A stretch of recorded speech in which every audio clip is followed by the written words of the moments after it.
Okay, so welcome back. Welcome back. We're now moving to our second session, the dialogue session on Indigenous communities in a new relationship.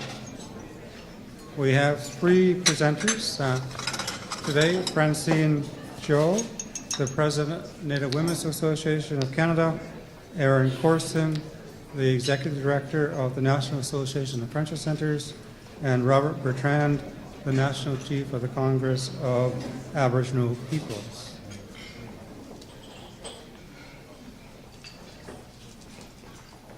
And so I'd like to invite Francyne to come and speak first.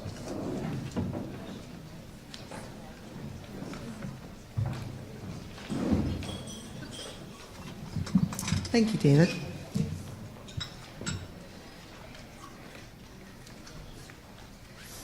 Excuse me if I feel stuffed up. I'm a little under the weather.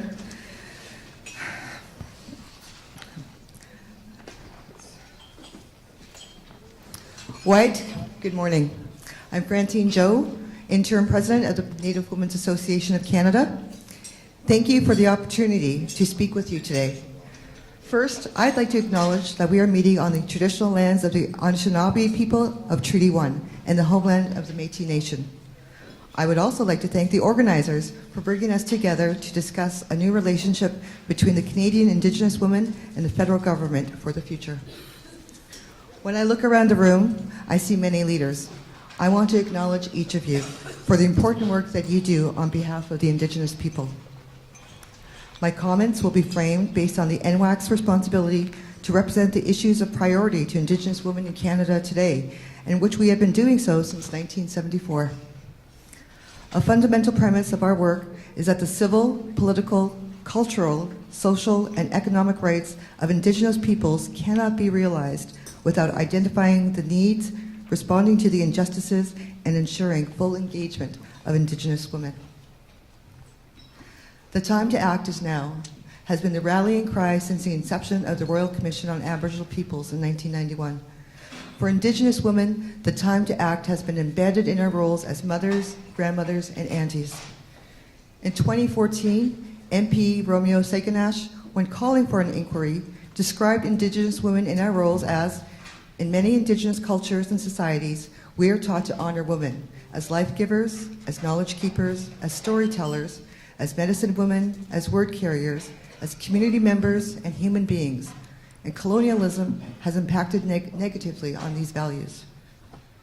Part of reconciliation has to be the restoration of Indigenous women's roles in our communities and our nations.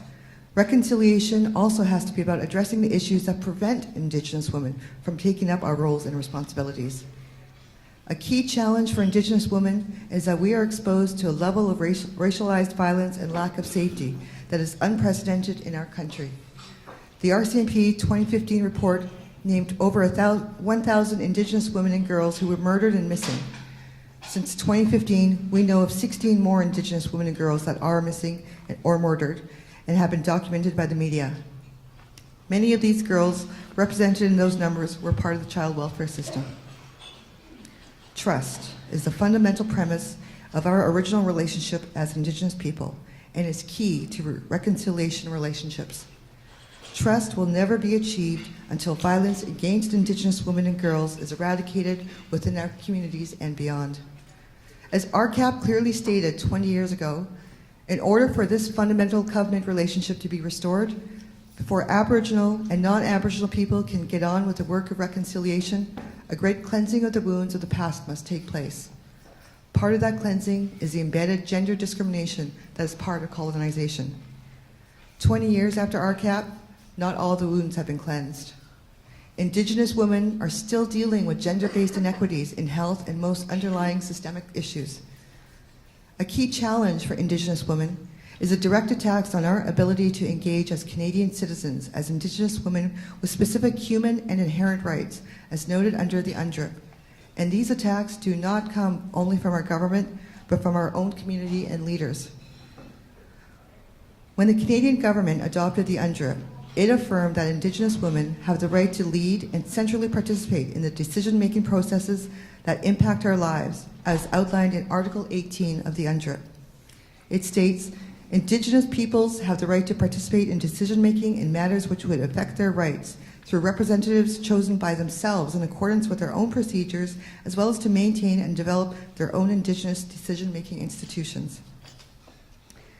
Yet, NWAC finds itself in a difficult situation. First, 60% of our core funding that the previous federal government removed has not been restored. Second, despite being the lead organization to bring national and global attention to missing and murdered Indigenous women and girls, we receive no funding to respond to this issue, including supporting families or monitoring the inquiry. The interpretation of nation to nation by the federal government has meant that Indigenous women through NWAC have been excluded at federal tables, including climate change and the environment and health, where 3 national Indigenous organizations have eagerly endorsed our removal and have been ready to speak on our behalf. This goes against the spirit of reconciliation. When there is zero funding for the environment, it was women like Ojibwe grandmother Josephine Mantaman who walked around the Great Lakes each year. The woman of Elspecatog First Nation who first protested the fracking of New Brunswick. Takaya Blaney of Tla'amin First Nation in BC spoke out as a 13-year-old girl to the UN about environmental concerns. As stated last night by keynote speaker Dr. Dockstader, nation to nation means closing the gap between mainstream and displaced people. Issues facing Indigenous people today cannot be solved without Indigenous women being central to the solution. We care for our children, our families, our communities. We are the knowledge keepers and teachers who carry culture and tradition to future generations. We have specific governance roles to fulfill. While definitions of and mechanisms for Indigenous self-determination were described throughout RCAP as flexible and community-driven, the reconstitution of Aboriginal nationhood in RCAP lost its flexibility and entrenched itself in stationary land bases and non-Indigenous federalism. That appears to be the understanding of nation to nation with this new federal government. This restrictive model for Aboriginal nations does not make provisions for self-determined Indigenous collective and individual identity, nor does it address Indigenous women's experiences of gender discrimination. This model has further left the federal government with control over who constitutes a nation. In many ways, RCAP repeated the positioning of Indigenous women both as a special needs group and as rights-bearing citizens. RCAP broadly recognized Indigenous women's leadership and entitlement to full participation in their own governance, while at the same time situating the bulk of the consultation with Indigenous women as additive perspectives and concerns of special interest along with elders, youth, Métis, and off-reserve Indigenous people. Specific provisions and policy recommendations for Indigenous women's housing, education, role in governance, and economic development were sparse, if non-existent, within the pertinent chapters, while the bulk of recommendations regarding Indigenous women were collected under the heading of family. Although RCAP's formal recognition of Indigenous women's existing rights to leadership and self-determination were bold and inclusive statements, it ultimately relegated specific recommendations to family issues that prioritize Indigenous women's domestic work and experiences of family violence over the need for systemic changes to restore Indigenous women's leadership and voice in nation-to-nation relationships. Systemic change at all levels, from community infrastructure to federal policy that restores the legitimacy and value of Indigenous women's leadership, is a critical factor in addressing violence, healing, and reconciliation. Systemic changes at all levels, from community infrastructures to federal policy that restores the legitimacy and value of Indigenous women's leadership, is a critical factor in addressing violence and healing and reconciliation. As RCAP stated, women are providing leadership in many community-based projects, and they are often in the front line of service provision. The importance that Indigenous women attach to healing cannot be overstated, and our role in achieving wellness needs to be acknowledged and incorporated in all aspects of the design, development, and implementation of health and social services.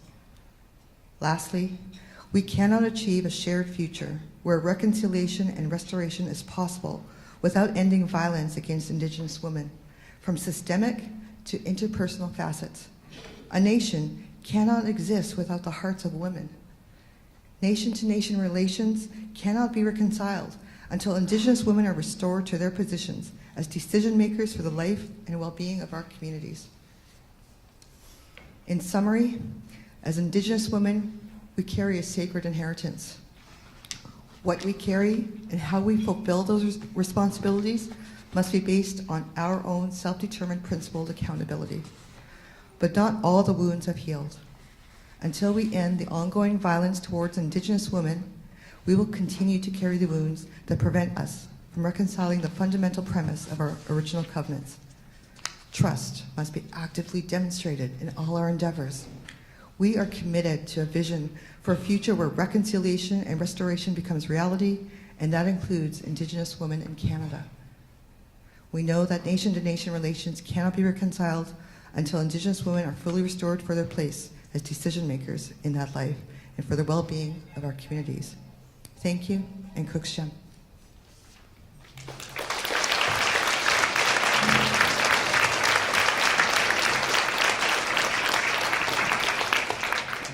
Thank you, Francine.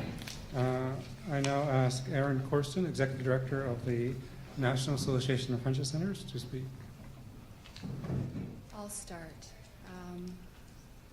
I'd like to begin by acknowledging the people of Treaty 1 territory, traditional territory of the Anishinaabe, and the homeland of the Métis Nation. I'd also like to acknowledge the elders and youth who are in attendance here today, and I'd like to thank the organizers for the opportunity to speak at this most important event. My name's Erin Corston. I'm a proud Cree from Treaty 9 territory near Chapleau, Ontario. I'm the newly appointed Executive Director at the National Association of Friendship Centers.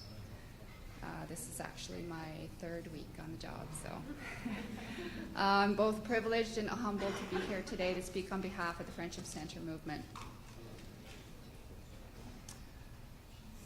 This gathering reminds me of a time capsule that was sealed 20 years ago. And today, we're here to open that capsule and reflect on its contents in an effort to examine the progress that's been made over the last 20 years. But perhaps more importantly, it provides us with the opportunity to come together and discuss the long journey that still lies ahead. Slide 2. So I'll talk a little bit about the current political landscape. In addition to its being the 20th anniversary of RCAP, we also find ourselves navigating a very interesting and dynamic political landscape, as some issues that were present during the time of RCAP have now been resolved, at least in part. So we've got the Daniels case that was concluded by the Supreme Court of Canada, ruling that Métis and non-status Indians are Indians for the purpose of Section 9124 of the Constitution, providing clarity for a way forward in the resolution of jurisdictional issues that undermine the success of hundreds of thousands of Indigenous people in Canada.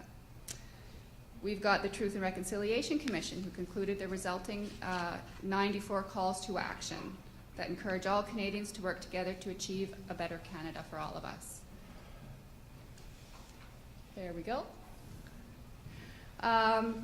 We've also got a government today who has made a firm commitment to fully implement the United Nations Declaration on the Rights of Indigenous Peoples. And the Government of Canada has committed to a new nation-to-nation relationship with Indigenous peoples. And finally, we've got initiated a national public inquiry into the issue of missing and murdered Indigenous women.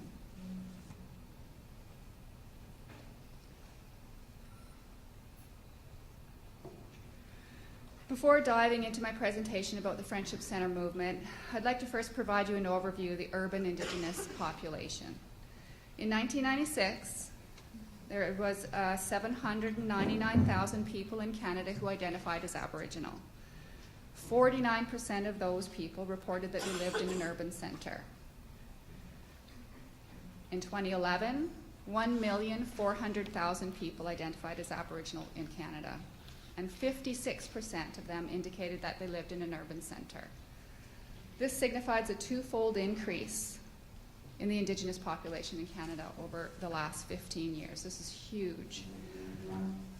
Several cities have significantly high Indigenous populations. For example, in 2011, 78,000 Winnipeggers identified as Aboriginal, accounting for the highest single urban Indigenous population in Canada, followed by Edmonton with 61,000 and Vancouver with 53,000. So why do so many Indigenous people live in urban centres? The majority of us migrate from reserve. We do so in search of a better life, increased employment, education, better living conditions. Others migrated to the city after being impacted by federal legislation, and many of you are aware, prior to 1985, First Nations women who had been registered under the Indian Act lost their status if they married a non-Indian man. As a result, they were no longer permitted to live on the reserve. Many of those women were restricted from returning home after the changes to the Indian Act occurred due to severe housing shortages that still exist today. Many others who had begun their lives on reserve were taken and placed in residential schools and were never able to return home, not because they didn't want to, but because for some, the connection to their community had been lost, and for others, the trauma they experienced was just too severe. Furthermore, we are now entering an era where many Indigenous people, and in particular our youth, have no connection to their communities of origin. They represent the second, third, and fourth generations of families that live in the city. Finally, not all Indigenous people stay in the city. We're a very migratory people. Many people migrate to urban centres temporarily to pursue education, training, to have babies, or to obtain health services that are not otherwise available in their communities. So some of the realities of Indigenous people living in urban centres. They experience racism, discrimination, and they face a number of other unique and diverse challenges that result in life outcomes that are poorer than the general population. We all know that we're more than likely to be homeless. We're more than likely to experience violence. We're more than likely to come in conflict with the criminal justice system. We're more than likely to live in poverty, and we're more than likely to be unemployed or underemployed. Overcoming these challenges can be a complicated and arduous process, one that requires various levels of support, and sometimes this support must be individualized. We need to meet people where they're at, and this is the role of the Friendship Centre movement.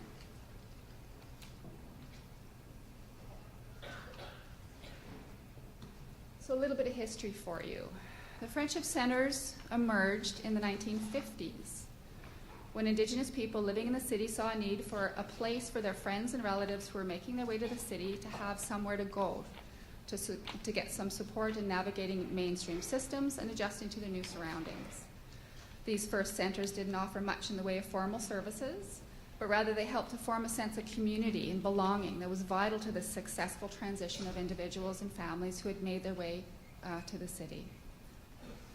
In 1972, the Government of Canada formally recognized the viability of friendship centres and implemented a program called the Migrating Native Peoples Program.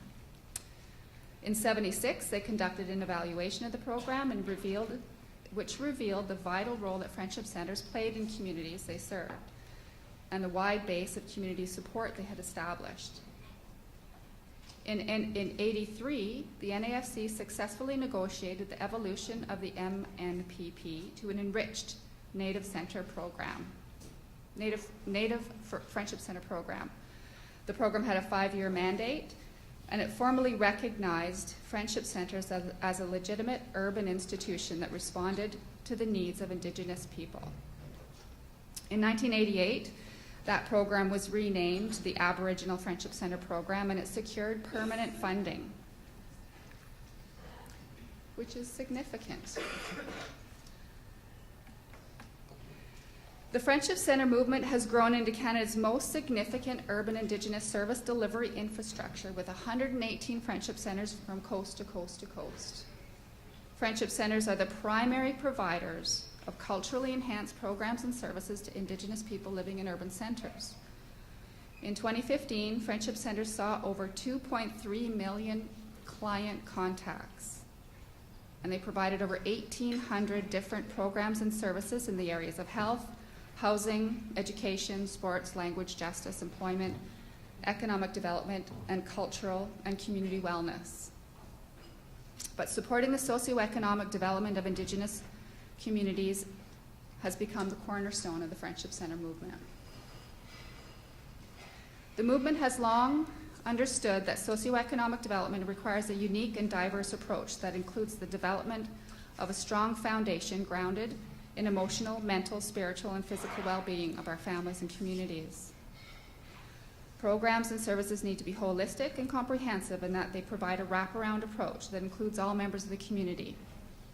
Such programs must also acknowledge that due to colonization, people are at different stages in their healing journeys, and as a result require various degrees and types of supports. Providing easy to access and consistency in programming is the best way to ensure that Indigenous people have the tools and supports necessary to equitably participate in the Canadian economy. The Friendship Centre movement understands that strong and capable workforce requires more than the development of basic skills and the willingness to work. Being employment ready requires that individuals and their families have, at minimum, stable and affordable housing, adequate and affordable childcare, and that they have the necessary social and cultural supports. However, some require more than the minimum in order to participate in the economy, and friendship centres have a long history of meeting people where they're at. For example, we know that Indigenous people are more than likely to come into contact with the criminal justice system, both as accused offenders and as victims of crime. For those who have been accused of minor offences, there needs to be suitable diversion programs that restore the balance to the individual as well as to those that have been harmed.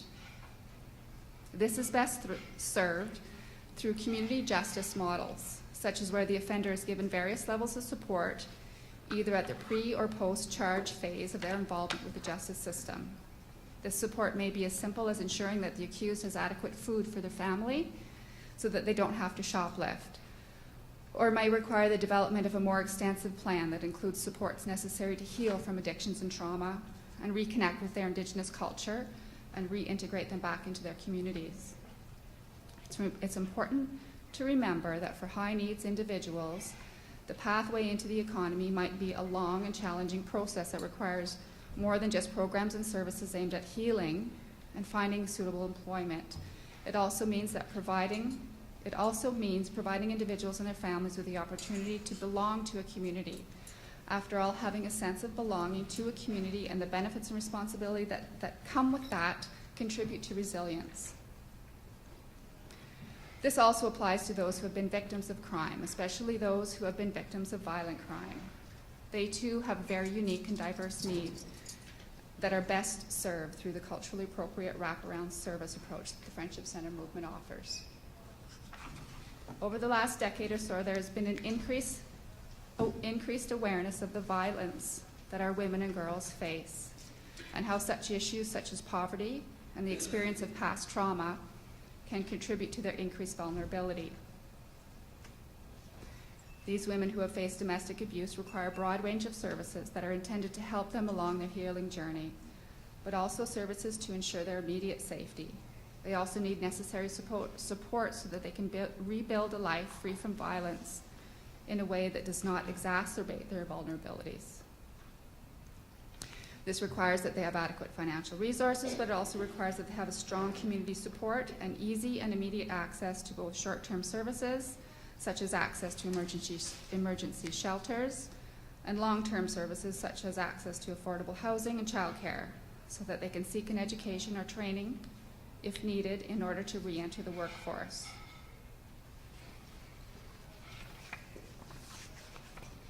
In addition to their commitment to providing wraparound services that meet the immediate and often crisis-driven needs of the urban population, friendship centres are also committed to ensuring that future generations do not experience the challenges that many of us have.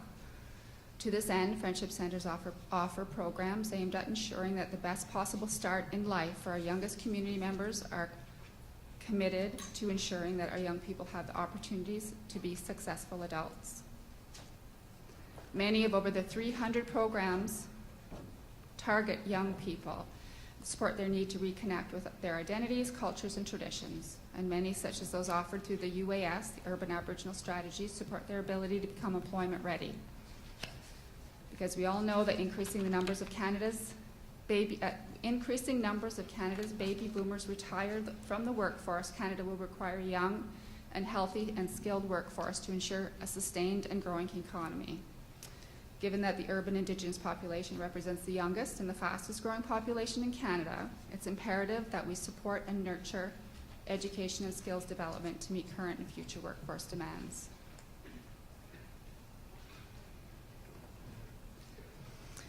Innovation and creativity. The delivery of such an expansive suite of programs, such as those that I've mentioned, requires a great deal of innovation and creativity on the part of friendship centres, given the limited nature of core funding that's available. One example of such an innovation is the ability of friendship centres to leverage their core funding to obtain funding from other sources, including other levels of government, philanthropic organizations, and the private sector. On average, friendship centres leverage $8 for every $1 they receive in core funding. Social enterprise. Friendship centres also increase their resource base through social enterprises. An example, the Caribou Friendship Society in Williams Lake, BC has proven that through social innovation, centres can achieve client-centred success with a focus on employment and training. But challenges remain. Unfortunately, the unstable nature of the funding formula utilized to support friendship centre programs and services translates into a highly risky situation, despite the best efforts of staff, volunteers, board members who tirelessly work to find innovative ways to keep the doors open. There's currently no guarantee that clients can get the same services they got on April 15th, or on April 15th as they did on March 15th.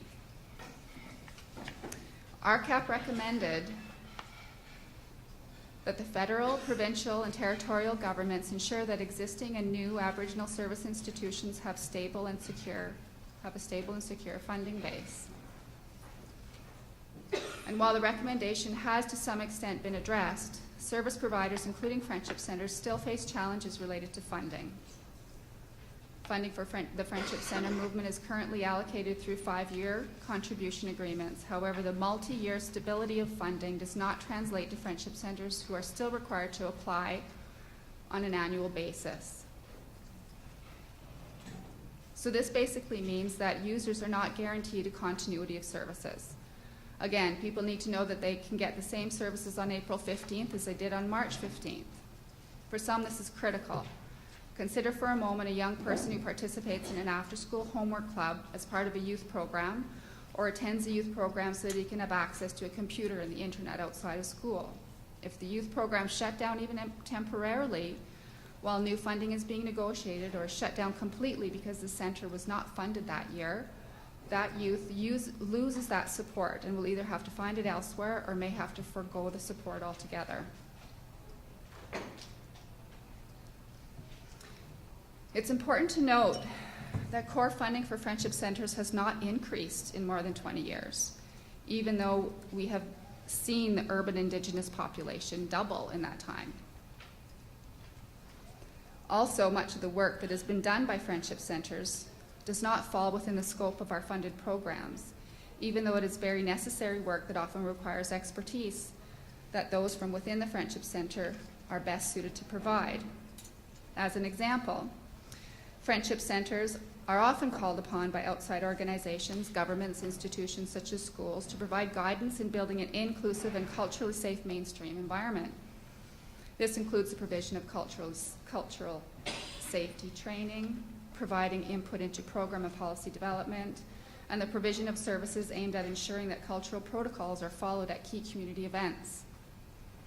Friendship centres are often called upon to provide assistance in school activities, provide support to those who are incarcerated or hospitalized, and to those who are facing any number of other crisis situations. The demand for this work is expected to increase as more organizations, institutions, and governments strive to achieve the TRC's calls for action. Speaking of reconciliation, friendship centres have always served as a place of reconciliation by providing a space for Indigenous people to reconcile their own pasts and provide the necessary supports required to overcome the historical trauma that's been brought upon us by the residential school era. This is the case especially since many survivors were never able to find their way home, and as a result found themselves in the city. Friendship centers offer a safe place where people can connect or reconnect with their cultures and their kin. They also provide a place where Indigenous people can escape racism and intolerance that's often still so prevalent in today's society. This is particularly important for our youth, who often find it difficult to build and sustain positive Indigenous identities in a world full of peer pressure, stereotypes, and misunderstanding. Friendship centers offer opportunities for reconciliation between Indigenous people and mainstream society. They offer opportunities for cross-cultural learning and understanding through an inclusive environment, where it's not uncommon to witness people from all backgrounds engaging in activities together. This has always been what the Friendship Centers are about. A most significant finding in our data shows that more than 30% of people who volunteer at Friendship Centers are non-Indigenous. This is tangible evidence that Friendship Centers are places where reconciliation occurs naturally. Moving forward, so now that we've discussed the importance of the Friendship Center movement, including its role in reconciliation, I'd like to turn my attention back to the current political landscape I talked about earlier. Since RCAP, several things have happened that have brought clarity to the unique role of Indigenous people in Canada. Not only has there been a call for all Canadians to embrace reconciliation, the federal government has also committed itself to implementing UNDRIP. They've also committed themselves to a renewed relationship with Indigenous peoples. This new relationship, along with the Supreme Court of Canada's recent decision on the Daniels ruling that Métis and non-status Indians are now Indians, presents us with an opportunity moving forward to ensure that this generation and future generations are able to realize their full potential. One thing that really struck me as I was reviewing the NAFC recommendations for RCAP and then RCAP's recommendations themselves is the tension that's created between the need for ongoing sustainable core capacity for our organizations and the political will of the government of the day. It's a cross-cutting to every issue that we face today and have faced for decades as Indigenous peoples and Indigenous organizations.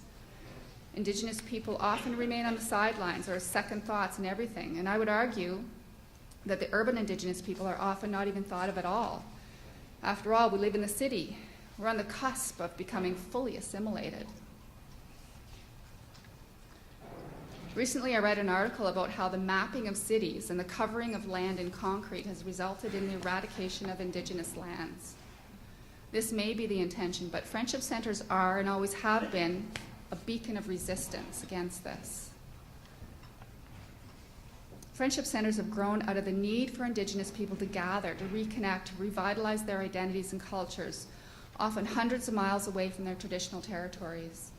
Friendship Centers are, in essence, the last stand urban Indigenous people can make in asserting self-determination.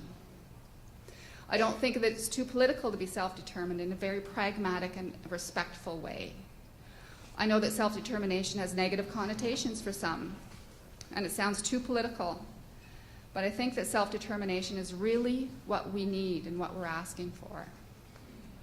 We may not be fighting for rights in a strict political or legal sense, but those rights do affect the population that we serve, and it affects our ability to serve them. Daniels is a good example. We don't speak up much about Daniels, although we will keep it in the back of our mind when we do our work and what we do and what we need to talk about, because it's a decision that could have a direct impact on the way that Friendship Centers deliver programs and services. We need to leverage Daniels as a way of building continuity across the movement. In my mind, Friendship Centers should be like McDonald's. No matter which one you walk into, you should be guaranteed to get a hamburger pretty much the same as what you did at the last McDonald's you entered.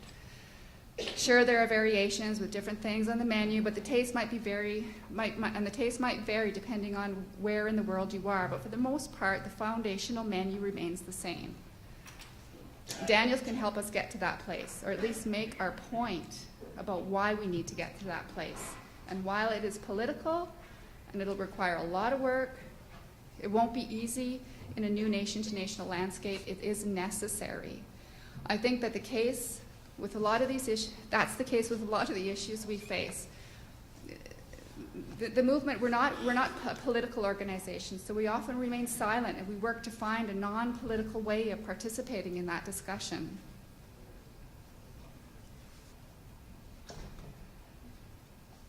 So how do we move forward in a good way? It will require that we step back and look at our current relationships and figure out how we can achieve common ground based on respect for the value that we and others bring to the table, with respectful understanding of the boundaries that exist between and among us.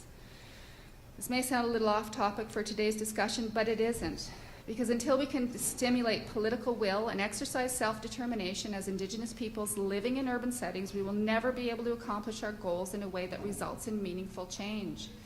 The government will always see the urban Indigenous population as an afterthought. Don't get me wrong, I'm not saying that the government neglects to see the value of friendship centers, because I know that they do. But as long as Indigenous rights are not, to some extent, attached to our approach to advocating on behalf of the Friendship Center movement, we will always remain the adopted child who never really fits in or never gets the love they really deserve. And don't mistake this suggestion for one that might extend to a desire by the NAFC to participate in more rights-based discussions. We understand that those discussions do rightfully need to take place, nation to nation. What I'm saying is that we have to find a way to balance the needs of people that we serve while navigating this very political landscape. This will require us to do a great deal of work, but it's important work and it needs to be done. It requires us to do the political work that has been put in front of us, created by a crisis situation that our communities and our organizations deal with due to the lack of sustainable resources. I know that crisis sounds severe when we're talking about friendship centers, and perhaps it is. Relative to our kin who live on reserve, we are very fortunate. However, we face crisis day to day, whether it be a young mother who comes to a center in tears because she's just been evicted from her home, or a center that's scrambling to keep its doors open because it hasn't managed to piece together enough funding to pay its rent for the coming year. And as a result, families, and in particular youth, won't have a safe place to go. We each carry the immense burden as well as the privilege of imagining and building a better future while the walls today crumble around us. It's a burden that we share because we are all connected in one way or another. We are reminded of that when we come to events like this. We start talking about our families during lunch, or at the end of the last day, we found a new relation or met someone who remembers one of our kin with fondness. It just happened to me 5 minutes ago. We need to remember these connections when we come together to rebuild relationships that have become fractured because we didn't nurture them enough or because we forgot about our connections. We must also build new relationships even where there may have once thought that the relationship was unnecessary or impossible. And while doing so, we have to remember that we are all facing challenges that have been brought onto us by sustained deprivation. We must support each other. We must hold each other up. And this is the first step in the path to reconciliation. Language.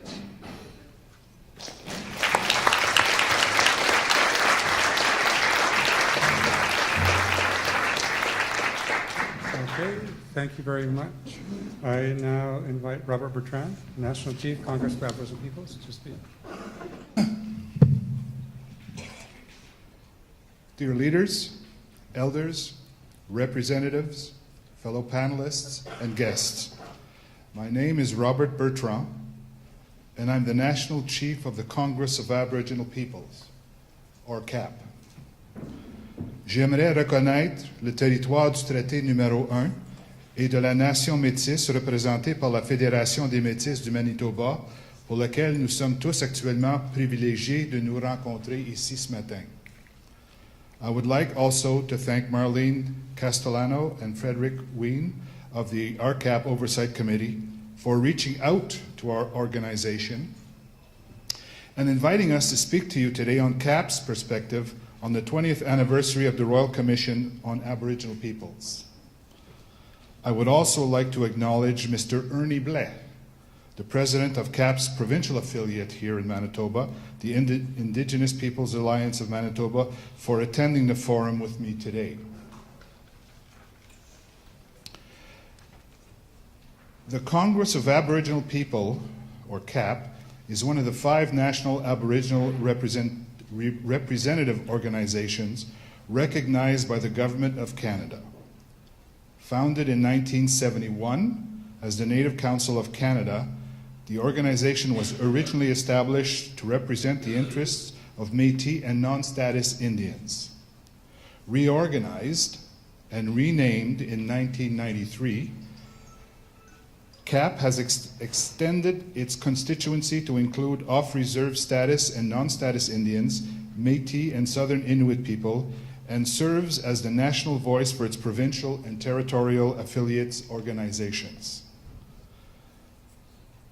The final RCAP report states that in urban centers, Aboriginal peoples from many nations form a minority of the population. They are not a nation in the way we define it, but they want a measure of self-government nevertheless, especially in relation to education, healthcare, economic development, and protection of their culture. This, in many ways, defines the mandate of the Congress of Aboriginal Peoples. In reading through the RCAP report, a distinct sense of déjà vu sets in regarding current Indigenous issues, in particular when the report addresses Indigenous peoples living off reserve. Aboriginal people leave home to improve their education, look for work, or escape family violence. If they have troubles, they may find urban services difficult to penetrate, alien in spirit, and perhaps racist. Many make a successful transition, but others fall into the cracks between cultures, whether they are isolated, unemployed, or underserved. The RCAP reports also notes that almost half of all the Aboriginal peoples in Canada live in urban areas.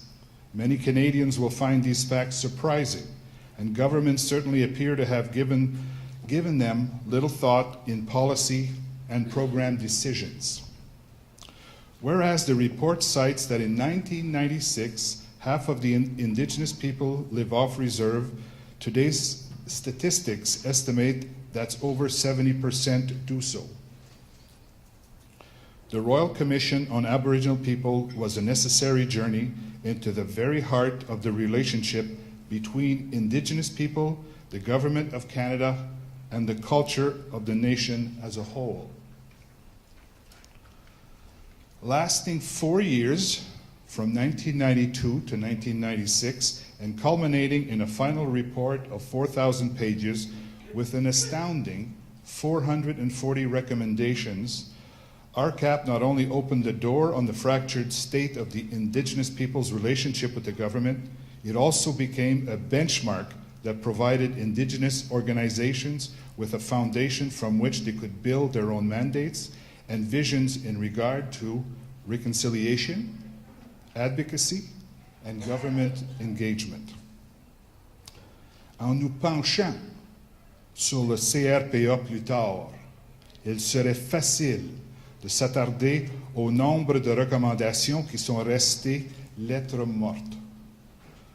RCAP co-chair, Mr. George Erasmus, proposed that there should be a comprehensive strategy over 20 years to restore social, economic, and political health to Aboriginal peoples and rebuild their relationship with all Canadians.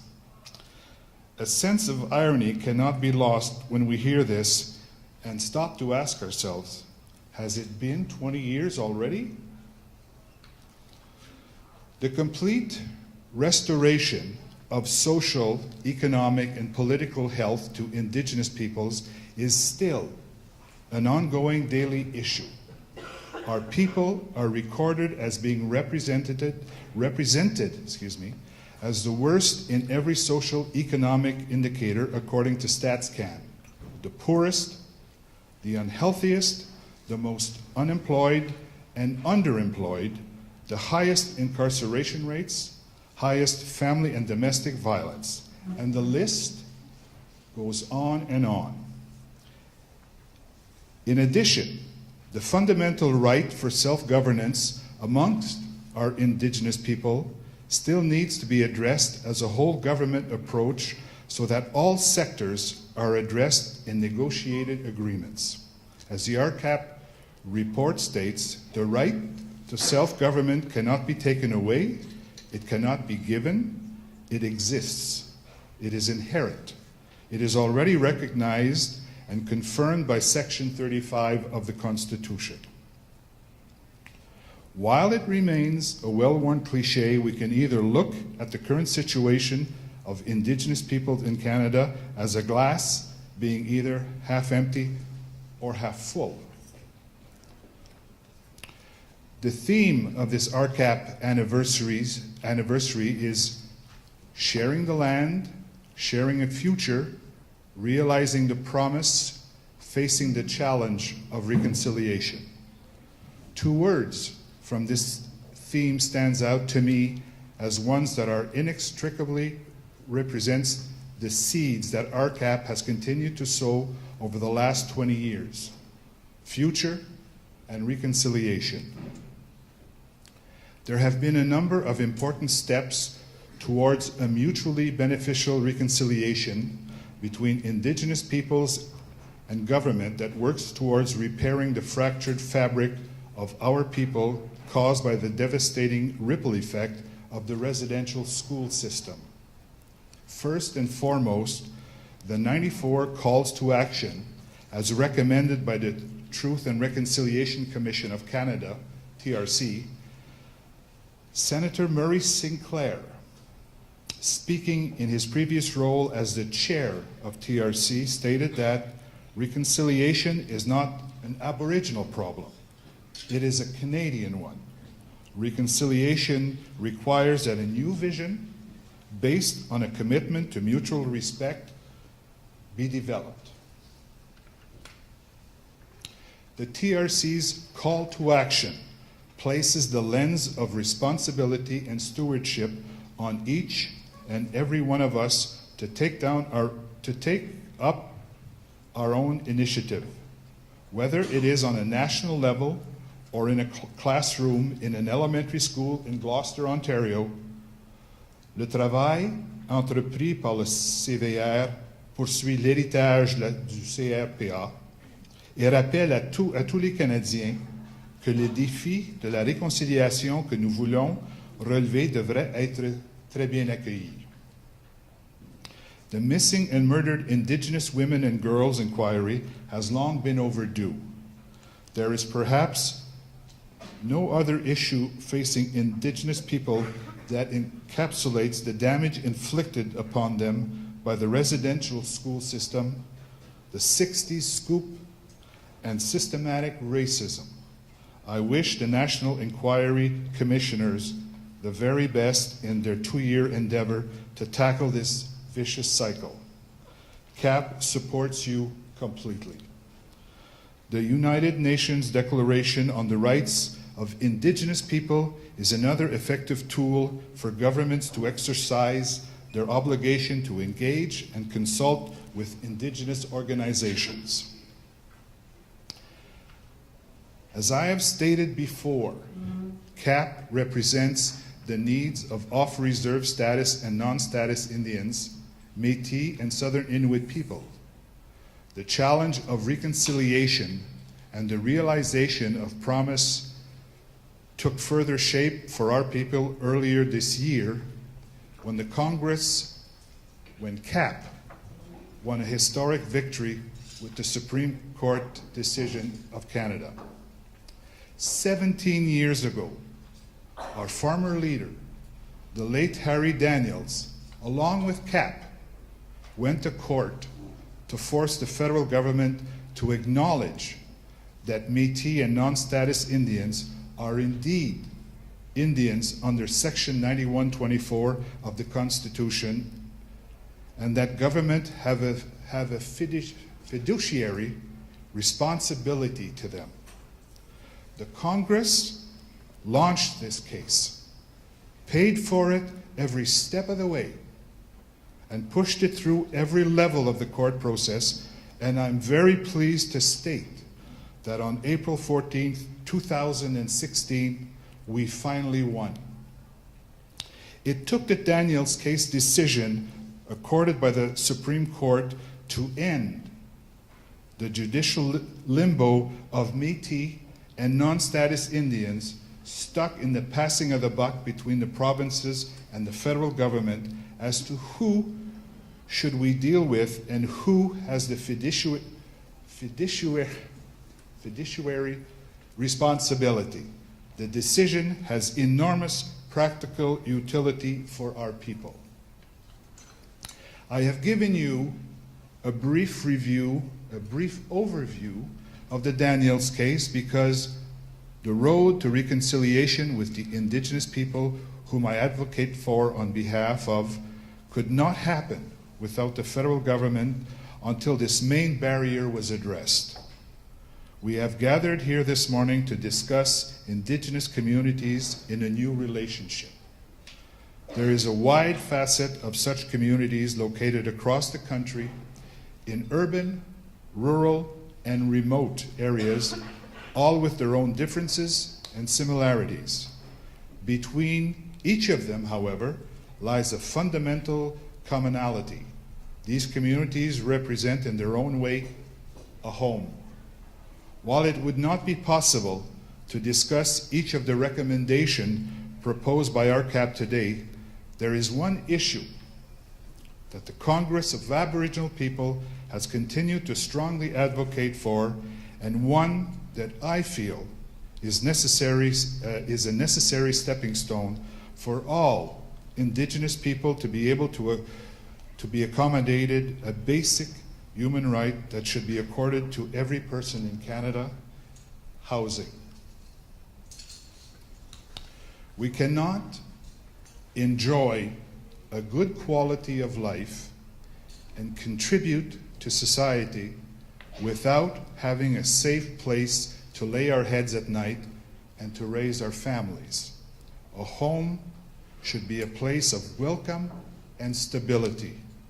Un endroit où trouver du confort après une dure journée de travail ou une mauvaise journée à l'école. Housing is a fundamental human right. Safe and affordable housing has always been a top priority at CAP. During its time with the Aboriginal Working Group, CAP pushed hard and was ultimately successful in establishing a separate working group table at the AAWG to address the rampant housing issues affecting off-reserve Indigenous peoples. We will continue our work on housing with the recently implemented Federal Provincial Territorial Indigenous Forum. This past September, with the generous cooperation of CMHC, CAP undertook a day-long national symposium exclusively devoted to housing. Ultimately, safe and affordable housing gives a person dignity, security, and a sense of confidence and self-worth. The welfare of our people from a social, cultural, economic perspective depends on it. CAP is encouraged by the inclusion of $21.9 billion for social infrastructure, including housing, homelessness, and early learning and childcare in the Government of Canada's Fall Economic Statement of 2016. We hope that these key issues of policy development includes all Indigenous people, whether they live in urban, rural, or remote areas, and we will continue to push them on it. Back in 1996, the commissioners of RCAP stated, we directed our consultation to one overriding question: what are the foundations of a fair and honorable relationship between the Aboriginal and non-Aboriginal people of Canada? 20 years on, the answer to this is for the governments to honor their commitments to Indigenous people for open and mutual engagement and consultation on all policy issues. Federal, provincial, and territorial governments and national Indigenous organizations must cooperate in order to create solutions for our people now. Nous sommes tous concernés par ceci. We truly do share the land and share a future together. And it should include every single one of us. So that when we all meet here again in 20 years, we will be able to set aside the time to not only discuss the challenges ahead, but to celebrate the accomplishment that we have achieved in the name of reconciliation. Merci beaucoup. Miigwech. Thank you.